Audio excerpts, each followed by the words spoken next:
যে আমরা আসলে এখানে কিসের উদ্দেশ্যে একসাথে জমায়েত হয়েছে, সেটা হচ্ছে যে জাতীয় নাগরিক কমিটির আমি আপাতত কেউ আমি হচ্ছে বৈষম্যবিরোধী ছাত্র আন্দোলনের আমি হচ্ছে আহ্বায়ক। জাতীয় নাগরিক যে কমিটি এই কাজ বা সমন্বয়ের দায়িত্ব পালন করছে নাহিদ ভাই সহ মামুন ভাইয়ের যারা আছেন, আমার সামনে যাদেরকে দেখতে পাচ্ছেন তারা এই কাজগুলো সমন্বয়ের কাজ করছেন। প্রশ্ন করা হয়েছে জাতীয় নাগরিক কমিটি আসলে কি। জাতীয় নাগরিক কমিটির বর্তমান দায়িত্বপ্রাপ্ত যারা আছে তারা থাকলে তাদের জায়গা থেকে সাংগঠনিক যে বক্তব্য সেটা দিতে পারতো। আমি আমার জায়গা থেকে কোনো সাংগঠনিক বক্তব্য দিচ্ছি না, কিন্তু আমি একটা থার্ড পার্সন হিসেবে জাতীয় নাগরিক কমিটিকে কীভাবে দেখি আমি সেই জিনিসটা বলছি আপনাকে।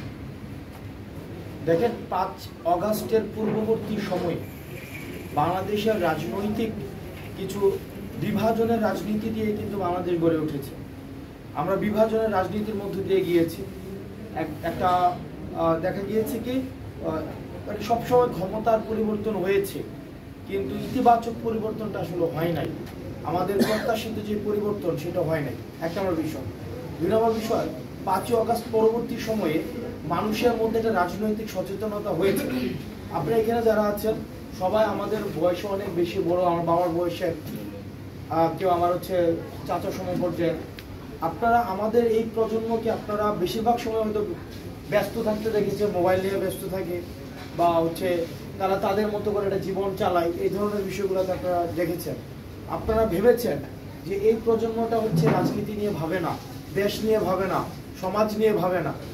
যেই প্রজন্মকে আমরা ভাবতাম অলস, যে প্রজন্মকে আমরা ভাবতাম যারা দেশ নিয়ে ভাবে না, সমাজ নিয়ে ভাবে না, ওই প্রজন্মটাই দিন শেষে হচ্ছে সেভিয়ারের ভূমিকায় আসছে। ওই প্রজন্মটাই দিন শেষে দেখা গিয়েছে কি যাদেরকে যে শাসন আমাদের দীর্ঘ সময়ে আমাদের যে মৌলিক অধিকারগুলো বঞ্চিত করেছে, কথা বলার অধিকার, ভোট দেওয়ার অধিকার, স্বাভাবিকভাবে ব্যবসা বাণিজ্য করার অধিকার, এগুলো খুব মৌলিক অধিকার। ইমামদের মসজিদে তারা খুতবা দিবে তাদের নিজেদের মতো করে, ইসলাম যেভাবে বলেছে সেভাবে, আমরা দেখেছি সেটা থেকেও বঞ্চিত করা হয়েছে। পুরোহিতরা মন্দিরগুলো তাদের নিজেদের মতো করে তাদের ধর্মীয় কাঠামোতে তারা পরিচালনা করবে, সেখানেও বাধা দেওয়া হয়েছে। সাংবাদিকরা তাদের নিজেদের মতো করে পেশাদারিত্বের জায়গায় তারা সাংবাদিকতা করবে, সেখানেও সেন্সরশিপ আরোপ করা হয়েছে।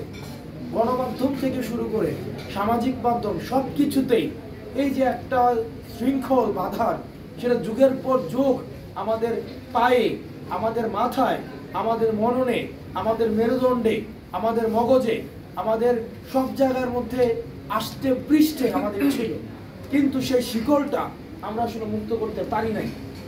আমাদের যেই প্রচলিত যে রাজনৈতিক যে ধারা, সেই প্রচলিত রাজনৈতিক ধারায় আমাদের ওই শিকল থেকে শিকলমুক্ত বাংলাদেশ, ফেসিবাদের শিকলমুক্ত বাংলাদেশ আমাদের করতে পারি নাই আমরা, এটাই সত্য। কারা এই শিকলটা থেকে মুক্ত করেছে? শিকলটা থেকে মুক্ত করেছে তরুণ প্রজন্ম, যাদের ভয়হীন যে একটা মনোভাব, আত্মবিশ্বাসী একটা মনোভাব। এই আত্মবিশ্বাসী এই মনোভাবটা তাদের আসলে কি, যত তরুণ থাকে তাদের আসলে পিছু টান থাকে কম। যত তরুণ তাদের পিছু টান থাকে কম। পরিবার থাকলেও সেটা টেনশন থাকে না, কোন জায়গা থেকে খাবে সেই টেনশন নাই, বিজনেস নাই, পেশা নাই, কিছু নাই। তাদের দেখবেন কোনো একটা জায়গায় রক্ত লাগবে, সে ছুটে যাবে। কিন্তু একজন বয়স্ক মানুষ সে 3 বার পরিবারের কথা বলে।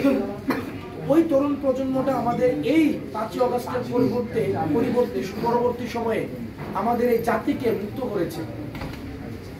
এখন এই তরুণ প্রজন্মের মধ্যে একটা রাজনৈতিক সচেতনতা বৃদ্ধি পেয়েছে, একটা রাজনৈতিক সচেতনতা হয়েছে, এবং আরেকটা প্রজন্ম রয়েছে প্রচলিত রাজনৈতিক কাঠামোর বাহিরে, তারাও নতুন একটা কিছু একটা চায়, নতুন একটা নেতৃত্ব চায়, নতুন একটা রাজনীতি চায়, যে রাজনীতির মধ্য দিয়ে সমাজ, দেশ, সভ্যতা, সংস্কৃতি, পরিবার, এই যে আমাদের ব্যবসা, শিক্ষাঙ্গন, সবকিছুর মধ্যে ইতিবাচক পরিবর্তন আসবে। তো সাংগঠনিক জায়গা থেকে জাতীয় নাগরিক কমিটি কেউ থাকলে তাদের জায়গা থেকে তাদের বক্তব্যটা ভালোভাবে দিতে পারতো। বাট আমি দূর থেকে যেটা দেখছি সেটা হচ্ছে জাতীয় নাগরিক কমিটি ওই যে নতুন যে রাজনীতিটা, সেই রাজনীতিটাকেই সংগঠিত করছে।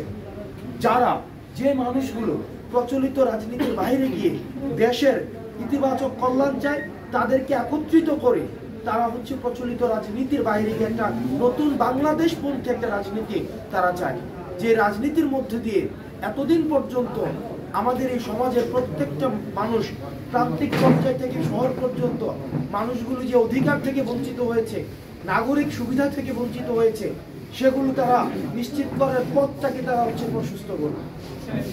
এখন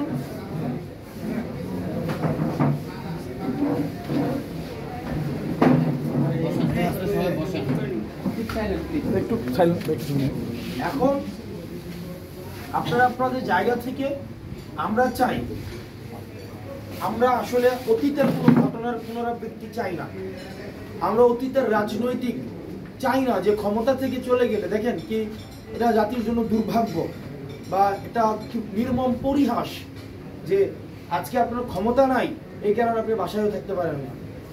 আপনার ক্ষমতা নাই বলে আজকে আপনার দেশ ছেড়া পালাইতে হয়, এটা একটা জাতির জন্য নির্মম পরিহাস।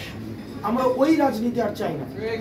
আমরা চাই এমন একটা রাজনীতি, আপনার যেদিন ক্ষমতা চলে যায় সেদিনও যেন মানুষ আপনাকে সম্মানে আপনাকে রাস্তায় অন্তত সালাম দেয়।